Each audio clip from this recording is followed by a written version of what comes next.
Hello students, last 3 lecture से हम लोग वेक्टर पढ़ा रहे हैं। काफ़ी कुछ हमने सीखा, वेक्टर में बेसिक चीज़ें सीखी, थोड़ी सी मॉडिफाइड चीज़ें भी सीख ली हैं और उसी कंटिन्यूएशन में ये 4th लेक्चर है और इसमें थोड़ा सा हम यूनिट वेक्टर्स के बारे में पढ़ेंगे, कोप्लेनर कोलिनियर वेक्टर्स के बारे में थोड़ी स्टडी करेंगे, है ना।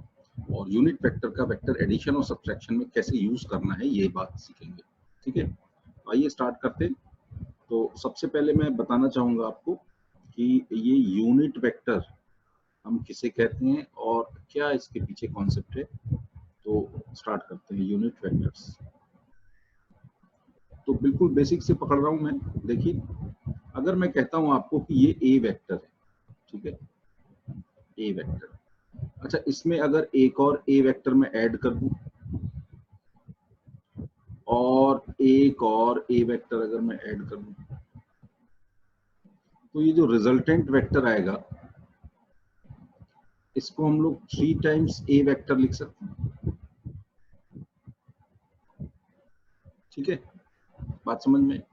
इसका मतलब ये जो 3 नंबर है यहाँ पर, ये ए वेक्टर के मैग्नीट्यूड का 3 टाइम्स ये वाला वेक्टर होगा। ठीक है ना, ए वेक्टर के मैग्नीट्यूड का 3 टाइम्स होगा ये वेक्टर। ठीक है, इसको थोड़ा सा डिफरेंट तरीके से, डिफरेंट नजरिए से देखा जाए अगर, तो हम लोग इस बात को ऐसे कह रहे हैं कि अगर मान लो ये एक वेक्टर है ए वेक्टर और ए वेक्टर का जो मैग्नीट्यूड है, वैसे तो हम ऐसे रिप्रेजेंट करेंगे मैग्नीट्यूड को। फिलहाल आपको समझाने के लिए मैं इसको मान लेता हूं कि ये मैग्नीट्यूड है 5। ठीक, तो अगर मैं ए वेक्टर में 5 से डिवाइड कर दूं, जैसे 3 से मल्टीप्लाई किया तो ए वेक्टर का 3 टाइम्स मैग्नीट्यूड हो गया। तो अगर मैं यहाँ पर क्या कह रहा हूं, मैंने क्या किया है, मैंने 1/5 से मल्टीप्लाई किया है ए वेक्टर। तो ये जो वेक्टर आ रहा है, ये वाला जो वेक्टर आ रहा है या ये वाला जो वेक्टर आ रहा है, इसकी लेंथ अगर कोई पूछे तो क्या होगी। तो यहाँ देखो जरा ध्यान से, ए वेक्टर का मैग्नीट्यूड कितना है 5 और 5 का 1/5 क्या हो जाएगा 1। तो इसका मतलब है ये जो वेक्टर बनाया मैंने, ये जो वेक्टर लिखा है, इस वेक्टर के की लेंथ होगी 1। लेंथ कितनी होगी 1। इस वेक्टर को ही मैं यूनिट वेक्टर कहना चाहता हूँ।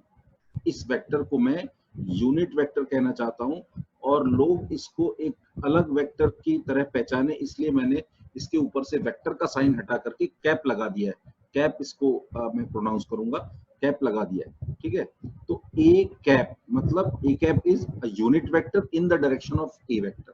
ये जो वेक्टर आया है ए वेक्टर डिवाइड बाई 5, ये वेक्टर इसकी ही डायरेक्शन में होगा। जैसे यहाँ पर ये 3a वेक्टर एक ही डायरेक्शन में ही है, वैसे ही यहाँ पर 1/5 ए वेक्टर भी एक ही डायरेक्शन में होगा, लेकिन छोटा होगा। तो ये अगर मैं यहाँ बगल में इसके ए कैप बनाना चाहूँ तो आप समझ रहे हैं डायरेक्शन मैच कर रही है। और ए कैप का मैग्नीट्यूड क्या है, किसी भी यूनिट वेक्टर का मैग्नीट्यूड क्या होगा 1 होगा। तो अब ये तो 5 मैंने ले लिया था, अगर एक्चुअल में मैं आपको लिख के दिखाना चाहूँ कि ए कैप क्या होगा, तो आप समझ गए होंगे। ए कैप का मतलब हुआ ए vector divided by magnitude of a vector and divided by magnitude of a vector। बात समझ में आई क्या? बहुत सिंपल बात है। तो किसी भी वेक्टर का अगर मुझे यूनिट वेक्टर लिखना है तो मेरे पास यूनिट वेक्टर लिखने का ये तरीका हुआ। या इस बात को आप ऐसे भी देख सकते हैं कि अगर मुझे कोई वेक्टर लिखना है तो मैं लिखूंगा magnitude of the vector multiplied by unit vector in the same direction।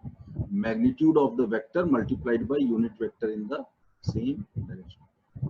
बात समझ में आई क्या? क्लियर है? तो ये वाली इक्वेशन और ये इक्वेशन और ये इक्वेशन, दोनों बातें हमें ध्यान रहनी चाहिए। ठीक है, अच्छा इसके बाद क्या किया गया, इसके बाद देखो जैसे यहाँ पर ये मैं ड्रॉ कर रहा हूं कि ये जो वेक्टर है, ये जो डायरेक्शन है, ये जो एक्सिस है, इसको मैं कह रहा हूँ ये एक्स एक्सिस है, और ये जो एक्सिस है इसको मैं कह रहा हूँ वाई एक्सिस है, और ये जो एक्सिस है ये जेड एक्सिस है। अब देखो एक बात समझना, एक्स और वाई एक्सिस के बीच में एंगल 90 डिग्री है। एक्स और वाई के बीच में एंगल कितना है 90 डिग्री। ठीक, अगर कोई कहता है कि एक्स और जेड के बीच का एंगल क्या है, तो मैं आपको बताना चाहता हूँ ये एंगल भी 90 डिग्री है। और एक्स जेड बेसिकली फ्लोर है, जो आप जहां भी बैठे हुए हैं वहां पे जो फ्लोर है उसको आप एक्स जेड समझ सकते हैं। और एक्स वाई जो है वो क्या है, वॉल है। आपके सामने जो वॉल दिखाई दे रही है ये वॉल है। X Y is wall and X Z is floor. बात समझ में आई? तो इसका मतलब जेड एक्सिस कैसा हुआ, तो आपके स्क्रीन के परपेंडिकुलर हुआ जेड एक्सिस और आपकी तरफ हुआ जेड एक्सिस, और इनटू द स्क्रीन आप जाएंगे तो वो नेगेटिव जेड एक्सिस कहलाएगा। बात समझ में आई? क्लियर है? For any physical quantity, for any physical quantity, कोई भी फिजिकल क्वांटिटी हो, अगर उसका इस डायरेक्शन का यूनिट वेक्टर बोला जाए तो उसको हम आई कैप से रिप्रेजेंट करते हैं। ये फिक्स कर रहा हूं मैं, ठीक है? जैसे वेलोसिटी का अगर बोला जाए यूनिट वेक्टर इस डायरेक्शन में क्या होगा, तो आई कैप। एक्सेलरेशन का आई कैप, इलेक्ट्रिक फील्ड का आई कैप, मैग्नेटिक, जो भी फिजिकल क्वांटिटी कोई भी हो, अगर वो वेक्टर है तो और उसका यूनिट वेक्टर इस डायरेक्शन में अगर कोई पूछे तो वो आई कैप ही हम लिखने वाले हैं। इसका मतलब है इस डायरेक्शन में अगर कोई पूछेगा तो क्या लिख सकते हैं, minus I cap. In the same manner इस डायरेक्शन में अगर यूनिट वेक्टर हुआ तो उसको हम लिखते हैं जे कैप, और इस डायरेक्शन में अगर हुआ तो इसको लिखते हैं माइनस जे कैप। इस डायरेक्शन के यूनिट वेक्टर को हम लिखेंगे के कैप, और इस डायरेक्शन का जो यूनिट वेक्टर होगा उसको हम लिखेंगे माइनस के कैप। बात समझ में? ये यूनिट वेक्टर्स का हम कैसे यूज करने वाले हैं? यूनिट वेक्टर्स बहुत यूजफुल हैं, आप ध्यान से देखिए, समझ में आएगी बात। बहुत ही यूजफुल है। जैसे अगर मैं कहता हूं ये एक ब्लॉक है और इस ब्लॉक की वेलोसिटी इस डायरेक्शन में है 5 मीटर पर सेकेंड, और आपसे अगर पूछता है कि भाई इसकी वेलोसिटी लिख के दिखाओ, और ऐसी लिख के दिखाओ कि एरो ना बनाना पड़े, तो इसको हम इस वाली बात से लिख सकते हैं। इसको लिख सकते हैं magnitude of velocity vector multiplied by unit vector in the direction of velocity. तो मैग्नीट्यूड ऑफ वेलोसिटी वेक्टर हो गया 5, और यूनिट वेक्टर बताओ एक्स एक्सिस में यूनिट वेक्टर वेलोसिटी का क्या हो जाएगा, आई कैप हो जाएगा, और इसके बाद लिखना होगा मीटर पर सेकेंड। ये हो गया velocity vector of the block. बात समझ में आई क्या? तो किसी भी फिजिकल क्वांटिटी का अगर हमें, है ना, वेक्टर रिप्रेजेंटेशन करना है तो आई जे के का हम लोग यूज करते हैं। ठीक, अब इसमें किसी ने मुझसे कहा कि सर ठीक है आई जे के का आप यूज कर रहे हैं, लेकिन जैसे मान लो ये है एक्स एक्सिस और ये वाई एक्सिस, जेड में बना ही नहीं रहा हूं, और किसी पार्टिकल की वेलोसिटी, ये कोई पार्टिकल है और इसकी वेलोसिटी इस डायरेक्शन में 5 मीटर पर सेकेंड है। कितनी है, 5 मीटर पर सेकेंड। और ये जो एंगल है, ये एंगल 37 है। कितना एंगल है, 37।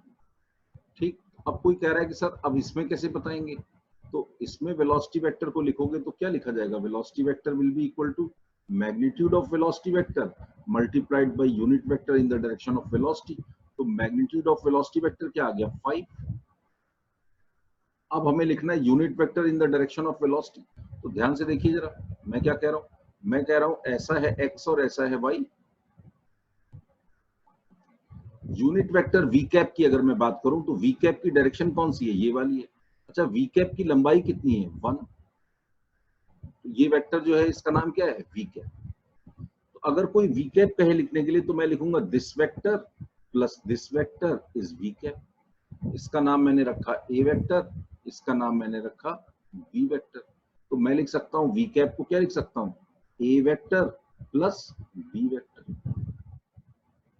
क्यों ये काम कर रहे हैं, क्यों मैंने ऐसे रेक्टेंगुलर कंपोनेंट्स लिए जिनमें से एक एक्स के पैरेलल है एक वाई के पैरेलल, क्यों ऐसा किया, क्योंकि एक्स और वाई की डायरेक्शन में मुझे यूनिट वेक्टर्स पता है, आई कैप और जे कैप, और वेलोसिटी की डायरेक्शन में नहीं पता थे, तो मैं कन्वर्ट कर रहा हूं उसको। यहाँ क्या लिखा जाएगा 5, और एक ए वेक्टर को क्या लिख सकते हो, mod of A vector into A cap, plus B vector को क्या लिख सकते हो, mod of B vector into B cap, ऐसा लिख सकते हैं। अब बताओ जरा ये क्या आ गया, 5 और मॉड ऑफ ए वेक्टर, इसका मैग्नीट्यूड बोलो तो ये एंगल कितना है, 37। अगर ये एंगल 37 है तो इसकी लंबाई कितनी हो जाएगी बोलो, इसकी लंबाई कितनी है, इस वाले एरो की लंबाई क्या है, 1। ये हो जाएगा 1 cos 37। 1 cos 37 होता है 4/5, और इसकी लंबाई क्या हो जाएगी, 1 sin 37, इसकी वैल्यू होती है 3/5। तो यहाँ पर क्या मॉड ऑफ ए क्या आ जाएगा, 4/5, और ए कैप की वैल्यू क्या आ जाएगी, minus I cap, plus mod of B vector क्या हो जाएगा 3/5, और ये हो जाएगा जे कैप। कुछ समझ में आया? ठीक। अच्छा, कोई जरूरी नहीं है कि आप बिल्कुल एग्जैक्टली यही अप्रोच लगाएं, ऐसा भी हम सोच सकते हैं कि भाई हम यूनिट वेक्टर बना के जो काम कर रहे हैं हम डायरेक्टली भी तो कर सकते हैं। जैसे ये वेक्टर है वेलोसिटी वेक्टर, ठीक है, इसकी लंबाई क्या है 5, तुम यहीं पर रेक्टेंगुलर कंपोनेंट कर लो, एक ऐसा और एक ऐसा। अब अगर किसी को ये नहीं समझ में आ रहा है कि ये रेक्टेंगुलर कंपोनेंट में एरो इसमें लेफ्ट और इसमें अप क्यों लगाया गया है, तो उसे लेक्चर 1 और लेक्चर 2 देखने की रिक्वायरमेंट है। वो डेफिनेटली पॉलीगन लॉ नहीं जानता है, लेक्चर 2 देखिए मेरे। तो ये एंगल, ये लंबाई कितनी हो जाएगी, तो ये एंगल 37 है। एंगल कितना है 37, तो ये कितना हो जाएगा 5 cos 37 दैट इज 4, और ये कितना हो जाएगा 5 sin 37 दैट इज 3। तो अब देखो यहाँ पर वेलोसिटी वेक्टर को मैं क्या लिख सकता हूँ, देखो ये वाला वेक्टर जिसकी लंबाई क्या है 4 और डायरेक्शन है माइनस आई कैप, और ये वाला वेक्टर इसकी लंबाई है 3 और डायरेक्शन है जे कैप। इसको जरा ध्यान से देखो, क्या ये वैल्यू वही आ रही है, बिल्कुल वही आ रही है, ये भी वही आ रहा है, -4 आई कैप प्लस 3 जे कैप। दोनों में से जो रास्ता आपको ठीक लगे वो लगाइए, एक ही है, दोनों में कोई अंतर है नहीं। समझ में आई बात? ठीक है।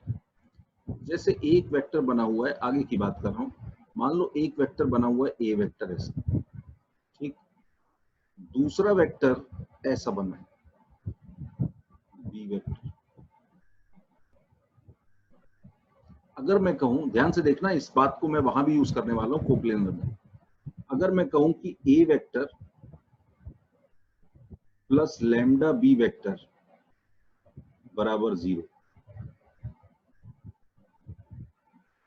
कितने वेक्टर हैं, 2 वेक्टर हैं, 2 वेक्टर कोलिनियर, क्या बात कर रहा हूं मैं, कोलिनियर बात कर रहा हूं। 2 वेक्टर कोलिनियर तब होंगे जब वो इस इक्वेशन को सेटिस्फाई करें फॉर अ पर्टिकुलर पॉजिटिव और नेगेटिव वैल्यू ऑफ लैम्डा।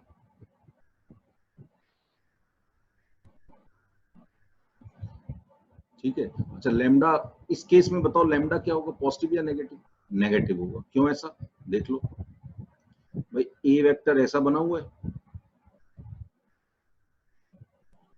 और लैम्डा बी वेक्टर अगर ऐसा हो जाए तो स्टार्टिंग पॉइंट यही है और फिनिश पॉइंट भी यही है, तो ए और लैम्डा बी को ऐड करके क्या आ जाएगा, 0 आ जाएगा, या बोलो ए और लैम्डा बी अपोजिट वेक्टर्स हैं तो समेशन 0 आ जाएगा। अच्छा, लैम्डा कैसा होना चाहिए, नेगेटिव, क्यों, ये बी वेक्टर है तो माइनस ऑफ बी वेक्टर करोगे तभी तो डायरेक्शन रिवर्स होगी। बोलो भाई, बात समझ में आई? यहाँ पर लैम्डा क्या हो जाएगा, नेगेटिव। ये 2 वेक्टर कोलिनियर तब कहे जाते हैं जब वो इस कंडीशन को सेटिस्फाई करते हैं। कोलिनियर का अगर कोई मतलब कहे कि क्या होता है, तो कोलिनियर का मतलब ये हो गया कि 2 वेक्टर या तो एक ही डायरेक्शन में हो या अपोजिट डायरेक्शन में हो, मैग्नीट्यूड कितना भी हो, बड़ा छोटा कुछ भी हो,